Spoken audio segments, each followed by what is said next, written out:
Olá, bem-vindos a mais uma análise aprofundada. O tema é um daqueles que ecoa através dos tempos, a existência do sofrimento, e particularmente o sofrimento de quem parece não o merecer, os inocentes e também, claro, os animais. Isto num universo que, segundo muitas tradições, seria obra de um Deus bom e com poder absoluto. É aqui que a coisa complica. É uma tensão filosófica e teológica clássica, sem dúvida. Vamos mergulhar no pensamento de Gustavo Gutierrez, com a sua análise muito enraizada na América Latina, e também no livro de Jó.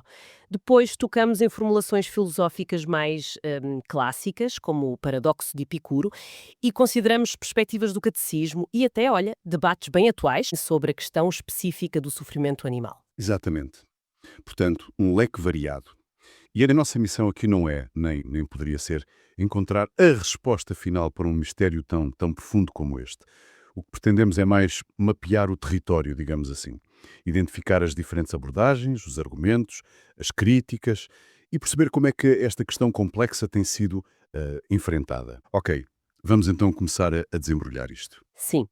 Talvez possamos começar pelo enquadramento mais clássico do problema do mal, aquele que é frequentemente associado a Epicuro, embora a autoria direta seja discutível. Há quem diga Carnaedes, Sesto Empírico, mas foram autores posteriores como Lactâncio, depois Pierre Bayle, David Hume, que o popularizaram bastante. Essencialmente, o que temos é um trilema lógico. Um trilema, sim, que parece colocar em xeque a própria noção de um Deus que seja ao mesmo tempo bom e todo-poderoso, certo? Isto face à realidade do mal que todos vemos. Exatamente. A formulação clássica põe as opções de forma muito direta. Ou Deus quer impedir o mal, mas não consegue. Nesse caso, não seria omnipotente, pois Hum, não. Ou a segunda hipótese, Deus consegue impedir o mal, mas não quer. Bem, isso poria em causa a sua bondade, a sua benevolência. Ou então, terceira hipótese, Deus pode e quer impedir o mal. Se sim, então a questão torna-se, pronto, inescapável. Porque é que o mal existe? De onde vem? É a pergunta de milhões, como se costuma dizer. E é fundamental fazer desde já uma distinção importante entre tipos de mal, não é? Sem dúvida. É uma distinção crucial para a discussão. Distingue-se, por um lado, o chamado mal moral. Este resulta das escolhas, das ações ou até das omissões de agentes morais. Nós, os seres humanos, por exemplo. Estamos a falar de violência, crueldade, opressão. Mas também, e aqui Gutierrez é muito incisivo, das estruturas sociais e económicas injustas, que causam sofrimento em massa. Isso também é mal moral para ele. Ok, o mal que resulta das nossas ações ou inações. E por outro lado, Temos o mal natural. Este, pronto, não é diretamente causado por ações deliberadas de agentes morais. Pensemos em catástrofes naturais, tipo terremotos, tsunamis ou doenças, pandemias. O exemplo do veado apanhado num incêndio florestal causado por um raio e que sofre terrivelmente. Este tipo de mal, o natural, especialmente quando afeta animais, levanta questões particularmente difíceis, como haveremos de ver mais à frente. Certo, então vamos talvez concentrar-nos primeiro no sofrimento humano inocente e olhar para ele através das lentes de Gustavo Gutierrez, que foca muito na realidade latino-americana. Como é que ele integra isto numa perspectiva teológica? Qual é a leitura de fé que ele propõe para esta realidade tão dura? Bem, Gutierrez interpreta esta realidade de sofrimento massivo e estrutural como a expressão de um pecado social e estrutural. Para ele, o pecado não é apenas uma coisa individual, manifesta-se nestas estruturas que quebram a relação de fraternidade que Deus cria. Quebram a relação com Deus e entre os seus humanos. E a raiz disto tudo? O egoísmo, a busca de privilégios, a indiferença, àquilo que ele chama o silêncio covarde perante a injustiça. E, no fundo, a negação do amor. E é crucial sublinhar isto. Ele rejeita firmemente a chamada doutrina da retribuição, aquela ideia simplista de que o sofrimento é sempre um castigo divino pelo pecado e a prosperidade uma recompensa pela virtude. Para Gutierrez, a pobreza que ele denuncia não é uma fatalidade, não é um castigo divino, é consequência de ações e estruturas humanas injustas. Ponto final. entendido. E é neste contexto, então, que a figura bíblica de Jó se torna tão central para ele, correto? Exatamente. Jó, o justo que sofre sem causa aparente, sem ter feito nada para merecer aquilo, Torna-se o arquétipo símbolo dos inocentes que sofrem. A questão que atravessa o livro de Jó e que Gutierrez retoma com muita força é essa, é lancinante. Como falar de Deus a partir do sofrimento do inocente? Os muitos Jós da América Latina e do mundo, que sofrem sem culpa aparente, são o ponto de partida obrigatório da sua reflexão teológica. Ok. Então, qual é a resposta? Ou talvez, não sei, a abordagem que Gutierrez propõe para falar de Deus nesse contexto tão difícil? Como é que se faz isso? A abordagem dele não é primariamente teórica, ou pelo menos não começa aí. É metodológica existencial, eu diria. Ele distingue dois momentos, que estão interligados, claro. O ato primeiro e o ato segundo. Ato primeiro e ato segundo. Intriga-me essa distinção. O ato primeiro é o fundamento de tudo. É a prática, é o compromisso, é a solidariedade. Implica mais do que, sei lá, observar o sofrimento à distância. Significa entrar no mundo dos pobres, partilhar as suas vidas, as suas lutas, as suas esperanças. Inclui também uma dimensão de silêncio contemplativo perante o mistério do sofrimento e da presença de Deus nesse sofrimento. É tentar perceber antes de falar. É, no fundo, um ato de amor e compromisso antes de qualquer discurso teológico. E o ato segundo, então, seria a reflexão, a teoria? Exatamente. O ato segundo é a teologia propriamente dita, é o falar sobre Deus. Mas, e este é o ponto-chave para Gutierrez, este discurso só ganha legitimidade e profundidade se brotar da experiência vivida no ato primeiro.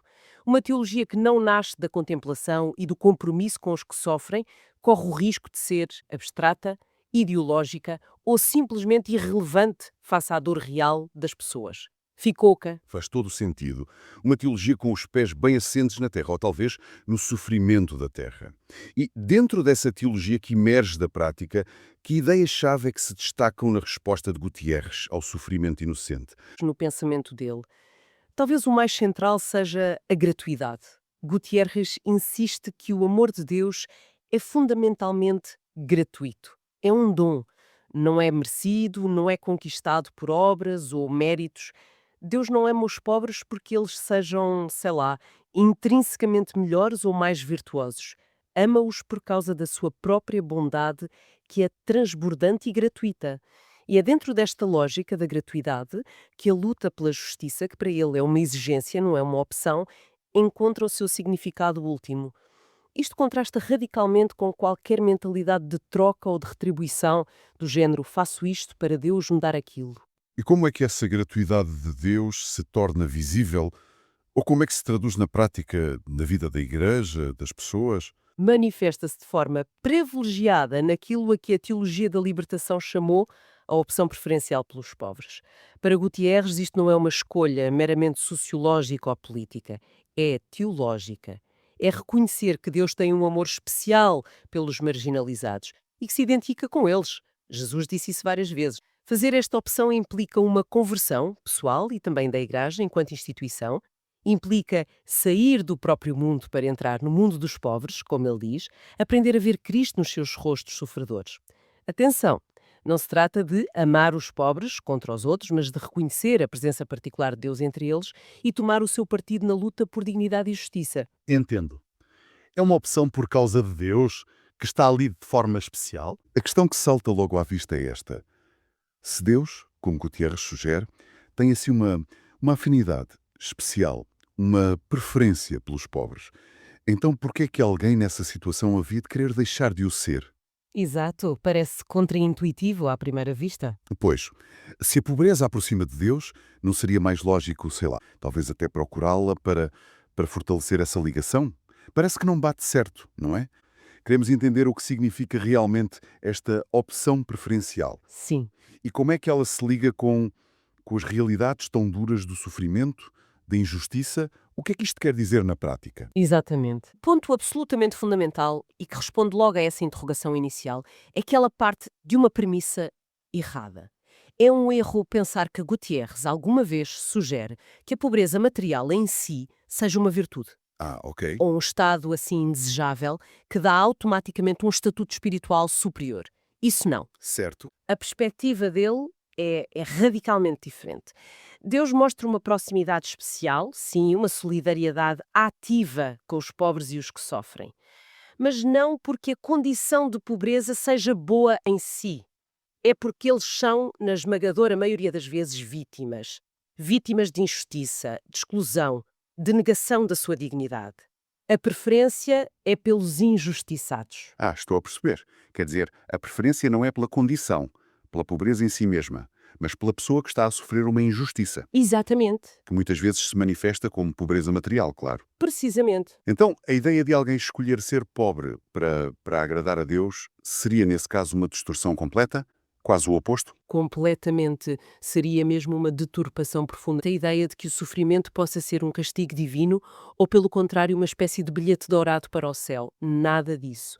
Pelo contrário, Certo. é consequência de estruturas económicas, políticas injustas, de relações de poder desiguais, de mecanismos de exploração e, muitas vezes, de uma profunda indiferença por parte de quem tem poder e recursos. Não é um estado espiritual. Isso muda completamente a perspectiva. Não estamos a falar de algo quase filosófico, mas de algo muito concreto, muitas vezes brutal, imposto de fora. Exato. A pobreza de que fala Gutierrez não é uma escolha de um monge, é uma imposição social, na maioria das vezes. Precisamente, e é nesse contexto que a opção preferencial pelos pobres ganha a sua força, o seu significado real.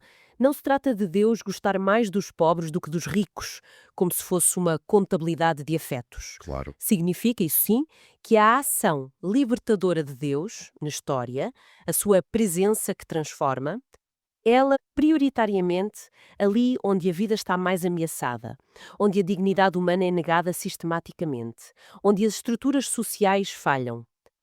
Deus toma partido. Identifica-se com a vítima, com o excluído, com aquele cuja humanidade está a ser espezinhada. E essa identificação de Deus com quem sofre, isso tem implicações diretas na forma como se vive a fé. Como é que isso se traduz depois no dia-a-dia? Sem dúvida nenhuma. O que é fascinante aqui é que a fé, nesta perspectiva, ganha autenticidade, profundidade, quando se encarna, quando se torna gestos concretos de solidariedade. Não é uma fé que se vive só na consciência individual ou, sei lá, no templo. É uma fé que exige sair ao encontro de quem sofre, que implica comprometer-se com a mudança das realidades que geram essa pobreza e essa exclusão. É na prática da compaixão ativa, na luta pela justiça, que se experimenta de forma mais viva a gratuidade e a força do amor divino. Um amor que não é neutro, é um amor que toma o lado dos oprimidos. E aqui é que a coisa fica mesmo interessante, porque se a fé autêntica se mostra na solidariedade ativa, na luta contra a injustiça que causa a pobreza, Sim, então a resposta lógica, a resposta coerente com esta teologia, não é de maneira nenhuma aceitar a pobreza, muito menos escolhê-la. É precisamente o contrário, é combatê-la. exatamente. Com todas as forças. Combatê-la nas suas causas profundas, nas suas raízes estruturais. Certo? Lutar contra a pobreza e as dinâmicas que a perpetuam é visto dentro desta corrente de pensamento como uma forma de participar na própria ação de Deus no mundo, na construção de um reino que é de justiça, de fraternidade, de dignidade para todos.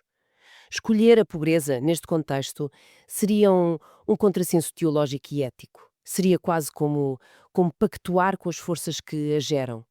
O imperativo aqui é o da ação transformadora, o da construção de uma sociedade onde a pobreza imposta deixe de existir. Isso clarifica imenso aquela questão inicial. Mas leva-me a pensar a questão da resiliência, da força que muitas vezes associamos, talvez até de forma um bocado romântica, não é? Sim, é um risco. Às pessoas que vivem em condições muito difíceis.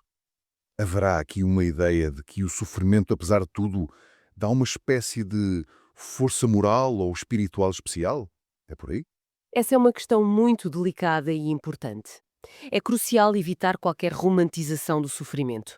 Gutierrez e a teologia da libertação em geral nunca diriam que o sofrimento é bom ou que o purifica por si só. Isso seria perigosamente perto de justificar o injustificável. Ninguém se torna uma pessoa melhor ou mais forte automaticamente só por causa da dor ou da privação que enfrenta. Atribuir valor ao sofrimento em si mesmo é problemático. Então o quê? O que Gutierrez parece realçar é algo diferente. é o facto de que, apesar das condições desumanizantes, apesar da opressão e da injustiça, muitas pessoas e comunidades pobres mostram uma capacidade extraordinária de resistir, de manter a esperança viva, de criar laços profundos de solidariedade, de celebrar a vida e de afirmar a sua dignidade contra todas as probabilidades. Uhum. Não é o sofrimento que é admirável, é a resposta humana a esse sofrimento. A capacidade de não se deixar esmagar, de encontrar sentido e de lutar por um futuro diferente. É isso que é notável. Então, a força não vem da experiência da pobreza ou da dor em si mesma, mas da capacidade humana, talvez até inspirada por algo maior, não sei, de responder a essa experiência com dignidade, com esperança, com solidariedade. É a afirmação da vida contra as forças da morte e da desumanização. É a recusa em aceitar a desumanização como a última palavra. É a insistência na própria humanidade, na busca por justiça, na criação de comunidade, mesmo quando tudo à volta parece negar essa possibilidade. E é aqui que entra outro conceito fundamental em Gutierrez, a experiência dos pobres como um lugar teológico. Lugar teológico. O que é que isso quer dizer exatamente? Que a teologia se faz a partir da experiência dos pobres. Quer dizer que a realidade vivida pelos pobres e oprimidos, a sua luta, as suas esperanças, as suas dores, não são apenas um objeto de estudo para a teologia ou um campo para a caridade. São uma fonte privilegiada de conhecimento sobre Deus e sobre o seu projeto para a humanidade. Uma fonte. Sim, uma fonte. Não porque a pobreza seja boa, volto a frisar, isto é importante, mas porque na sua luta por libertação, na sua resistência contra as forças que negam a vida, na sua solidariedade mútua, manifesta-se de forma particularmente clara a presença e a ação do Deus da vida, do Deus que toma o partido dos últimos. É um lugar onde a verdade de Deus se revela de forma concreta e que nos interpela. É uma perspectiva que vira do avesso a ideia mais tradicional, não é? De que a teologia se faz só a partir dos textos sagrados ou nos gabinetes académicos. É exatamente. Coloca a experiência vivida, especialmente a experiência limite da injustiça, no centro da reflexão sobre Deus. Exatamente. Desafia uma teologia desencarnada abstrata. Obriga a confrontar a fé com a realidade histórica, com o sofrimento real das pessoas.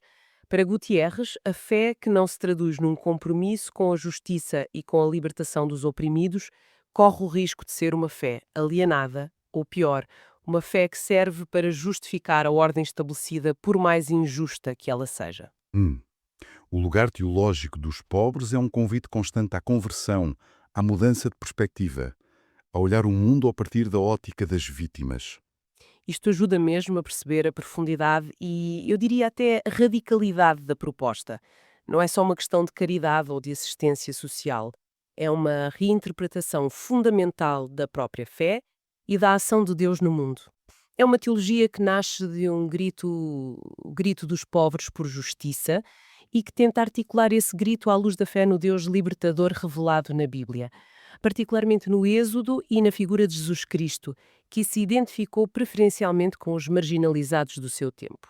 Não é uma teologia cómoda, claro, porque exige tomar posição, exige compromisso. É uma afirmação da solidariedade divina com as vítimas. A preferência é pela justiça e pela dignidade de todos, a começar pelos mais vulneráveis. Exato. Segundo, e ligado a isso, a resposta coerente a esta visão não é a resignação, nem, muito menos, a escolha da pobreza. É a luta ativa contra as suas causas, o compromisso com a transformação das estruturas sociais, económicas, políticas que geram exclusão, é parte integrante da vivência da fé. A fé exige a ação pela justiça. Depois, terceiro ponto, aquela força, aquela resiliência admiráveis que frequentemente encontramos em contextos de grande adversidade. Ela não deriva do sofrimento em si. Uhum. Nasce da capacidade humana, talvez potenciada pela fé, pela comunidade, de encontrar sentido, de afirmar a dignidade e de manter a esperança viva mesmo nas piores circunstâncias. E por último, talvez, a ideia de que a experiência dos pobres e oprimidos é um lugar teológico fundamental. Obriga-nos a reconhecer que a compreensão mais profunda de Deus e do seu projeto pode emergir não dos centros de poder, mas das margens, da luta daqueles cuja humanidade é negada. É um desafio a ouvir vozes que, muitas vezes, são silenciadas. Mencionou um terceiro conceito também. Qual era? A espiritualidade da libertação. Esta não é uma espiritualidade, digamos, desencarnada, longe do mundo. É uma que nasce e se alimenta da prática da libertação e da própria experiência de fé dos oprimidos. Ela une intrinsecamente a contemplação à experiência de Deus, a oração e a ação profética, a denúncia da injustiça e o anúncio da esperança. As duas coisas juntas.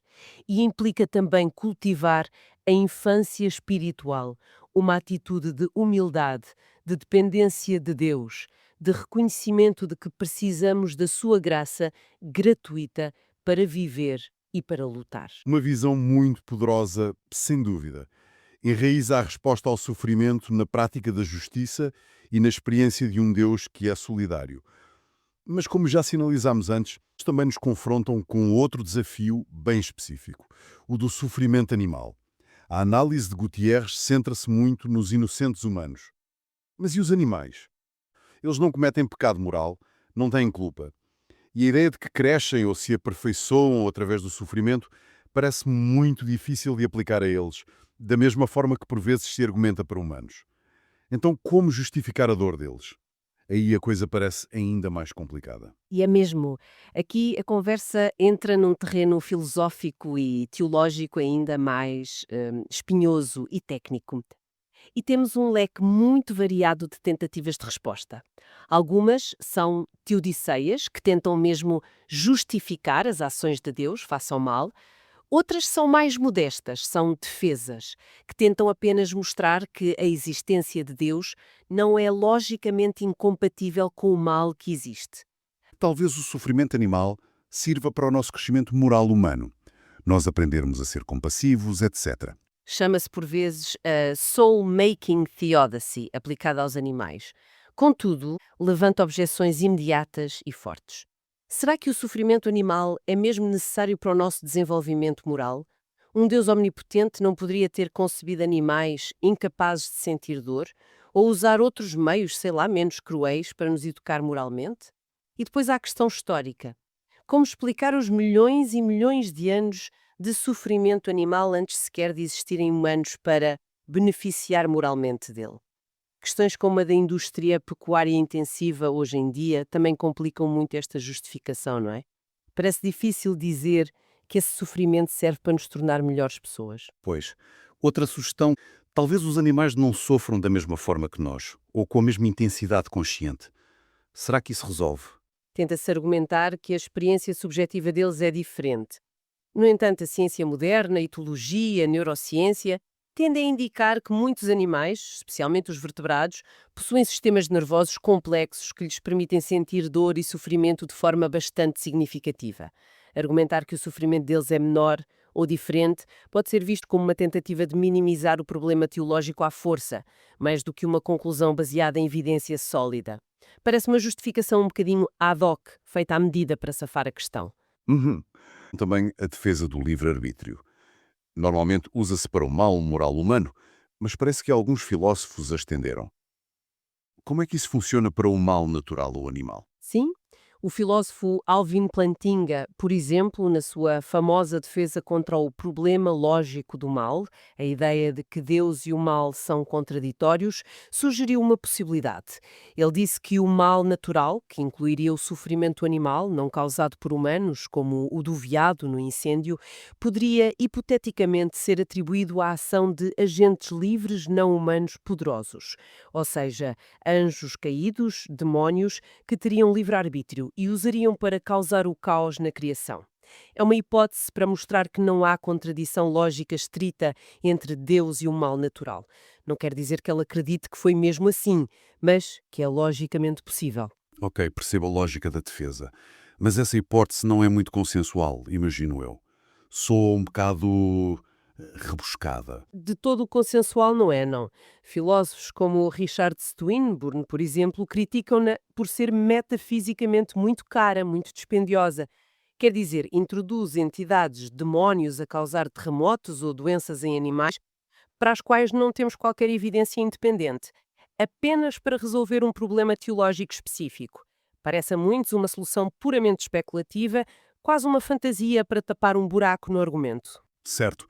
E quanto à Teodiceia da edificação da alma, Soul-Making Theodicy, que já mencionamos de raspão associada a John Hick e também a Swinburne, como é que ela se aplica mais especificamente aqui? A ideia central, como disse, é que Deus permite o mal e o sofrimento, incluindo talvez o dos animais, para criar um ambiente no qual nós, seres humanos, possamos desenvolver virtudes importantes, compaixão, coragem, perseverança, etc. O mundo seria um vale de construção de almas, onde enfrentamos desafios reais que nos permitem crescer moral e espiritualmente.